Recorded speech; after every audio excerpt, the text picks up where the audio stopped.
The essential principles of the Bean and Grain Project is to increase the diversity of what we're growing in this valley, and to increase the quantity of food products that we're growing in this valley, and to steadily build up the infrastructure to support that food production so that it can be sold and consumed here. We are in the situation right now of cheap oil not being available and getting more and more expensive.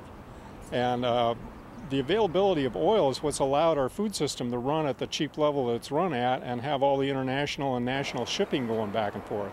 So we need to localize as much of our food as we can. We actually have a magical valley here in the Willamette Valley. We actually have ideal climatic conditions for growing most food crops. We've had regular farm meetings. Initially not too many farmers showed up, but we've had a collapse in the grass seed market. So there's plenty of farmers out there that used to be grass seed growers that are looking for alternatives. The grass seed market tanked a few years ago, and it's potentially much more profitable to grow food crops like beans and grains and edible seeds than it is to grow ornamentals like grass seed.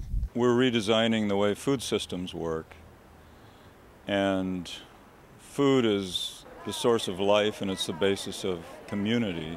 And so we're really re-engineering human relationships and the way community relationships work. How do we get our entire community taking ownership of the food that they eat, and ownership in a way that they want to support the farmer growing it, and they want to support the soil on the farm and do what's best for it, because that's where their food comes from. I think there's a feeling of connection that comes from participating in such a thing, where there's an idealistic vision and a purpose that brings people together that normally would never sit at the same table, and yet we're pursuing this goal which requires each of us to collaboratively participate. This might be a way to create jobs.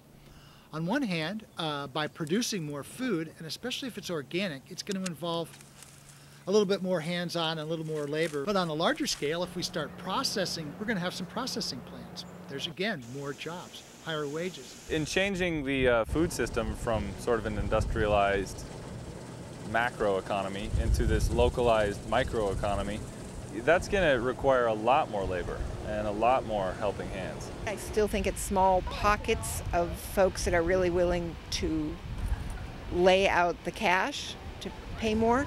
But as Willow Coberly was saying, when she just takes a moment to tell people why her wheat costs a little more than this other wheat, they get it. What we do is organically farmed and there's no chemicals, plus we pay a fair wage to our employees and we supply medical insurance. And because there's no chemical application, we have a humongous overhead as far as manual labor on the field. And so as soon as they realize that it's a local dollar being spent local to support a local family, they jump right in. I'm old enough I should be thinking about retirement, but I think we're more enthused and excited about these kind of projects right now than been in a long time. And I see it long term as hopefully a key to the long-term viability of our farm,